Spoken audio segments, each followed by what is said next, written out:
ہمارے یہاں رواج ہے کہ سنت غیر مؤکدہ کو اکثر پڑھتے ہی نہیں، عشاء اور عصر کی سنتیں۔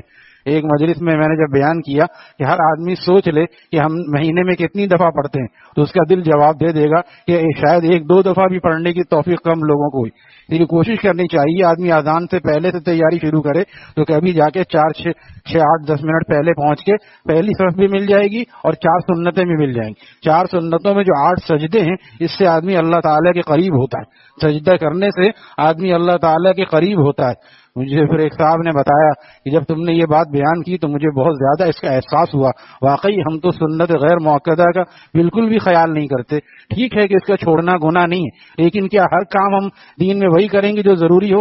دنیا میں وہی کام کرتے ہیں جو ضروری ہے؟ اپنا گھر اپنی گاڑی ضروری ہے، بڑا موبائل ضروری ہے، کتنی چیزیں ہم ایسی اختیار کرتے ہیں جو ضروری نہیں ہے۔ آپ گاؤں گوٹوں میں جا کے دیکھیں زندگی اب بھی کیسے گزر رہی ہے، بس جیسے تیسے گزر رہی ہے۔ بہت سے غریب بھی ایسے ہیں جن کو سوائے قربانی کی عام دنوں میں گائے کا گوشت نہیں ملتا، ان کی بھی زندگی گزر رہی ہے۔ اللہ تعالیٰ ہمیں اچھا کھلا رہے ہیں۔ تو کل بھی میں یہی عرض کر رہا تھا ساتھیوں سے، اچھا کھانا، اچھا پہننا، اچھا اوڑھنا بچھونا اور گاڑی بھی اچھی، موبائل سب اچھا ہو، لیکن عمل بھی تو اچھا ہو۔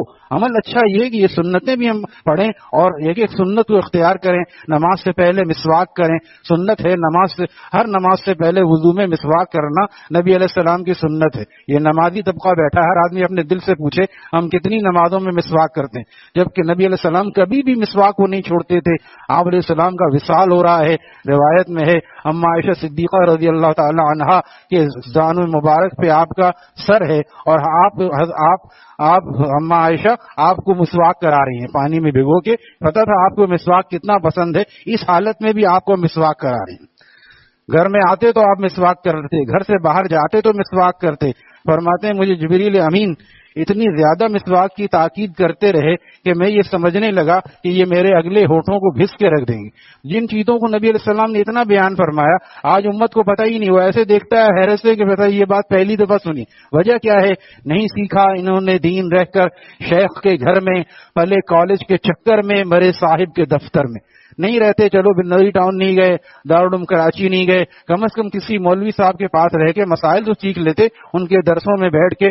جو آدمی بہشتی زیور خود سے پڑھے، بہشتی زیور ایسی کتاب ہے کہ ملمت کو اللہ تعالیٰ جزائے عظیم عطا فرمائے۔ پیدائش سے لے کے بچہ جب پیدا ہوتا ہے تو اس کو اس وقت کی کیا سنت ہے؟ کان میں اذان دینا، دائیں کان میں اذان دینا، بائیں کان میں تکبیر پڑھنا، اس طرح اس کے بعد عقیقہ وغیرہ، یہ ساری سنتیں اور مسائل سے لے کر زندگی کے تمام مسائل، شادی غمی، ساری چیزیں، مرتے وقت مرنے کے بعد آنکھوں کا بند کرنا، یہ بھی اس میں لکھا ہے۔ پیدا ہونے سے لے کر مرنے تک کے تمام مسائل اردو میں لکھے ہوئے ہیں۔ آپ کہیں گے سمجھ میں نہیں آتا، اب اس کی بھی تفصیل شائع کر دی گئی ہے کہ جو لوگ مشکل پرانی زبان نہ سمجھ سکیں وہ آسان اردو زبان تفصیل بہشتی زیور کے نام سے ہمارے علماء کو اللہ تعالیٰ جزائے خیر عطا فرمائے، انہوں نے اس کو شائع کر دیا۔ تو اگر یہ آدمی پڑھے پھر اس میں جو سمجھ میں نہ آئے، وہ امام صاحب سے، مسجد کے امام صاحب اکثر 100 میں سے 90% عالم ہوتے ہیں، بالفرض ان کو نہیں سمجھ میں آئے گا تو وہ اپنے استاد سے پوچھ کے بتائیں گے۔ ایسا ہوتا ہے کہ کوئی مسئلہ ہمارے لیے نیا ہوتا ہے یا کوئی مسئلہ گمبھیر اور مشکل ہوتا ہے، طلاق کے، وراثت کے، تو ہم اس کو پھر اپنے اساتذہ کے پاس بھیجتے ہیں، یا تو بھیجتے ہیں یا اساتذہ سے پوچھ کے بتاتے ہیں۔ تو آدمی پوچھے گا تو اس کا حل نکلے گا۔ جب آدمی نہ پڑھے گا، نہ سمجھے گا، نہ پوچھے گا تو پھر دین میں کیسے آگے بڑھے گا؟ یہ تو بہت ہی موٹی موٹی سی باتیں ہیں جو میں عرض کر رہا ہوں۔ اس کے علاوہ اور کتنی چیزیں لین دین میں، کاروباری حضرات تو حلال حرام کو سمجھتے ہی نہیں ہے، بس جب چاہا جو چاہا جیسے کام کر لیا، حالانکہ حلال و حرام کے نہ سمجھنے کی وجہ سے یہ ساری بے برکتیاں ہیں، ورنہ کاروبار میں بہت برکت ہے۔ آج ہر آدمی پریشان ہے، جس کے پاس پیسہ پھنسا ہے وہ دینے کے لیے تیار نہیں، وہ سمجھتا ہے پیسہ دوں گا تو میرا مال کم ہو جائے گا، حالانکہ دینے سے سرکولیشن بڑھے گی اور اسی طرح کاروبار چلتا ہے۔ میں ایسے دوستوں کو جانتا ہوں کہ جو کہتے ہیں الحمدللہ کورونا جیسی فضول چیز بھی آئی اور گزر گئی، اس میں بھی ان کا کاروبار چلتا رہا۔ وہ کہتے ہیں کہ الحمدللہ اس میں بھی ہم نے کسی کا بل نہیں روکا، کسی کا حق نہیں مارا، لوگوں نے بند کر لیا تاکہ ہمارے پاس رہے، دوسرا مرتا رہے بھوکا۔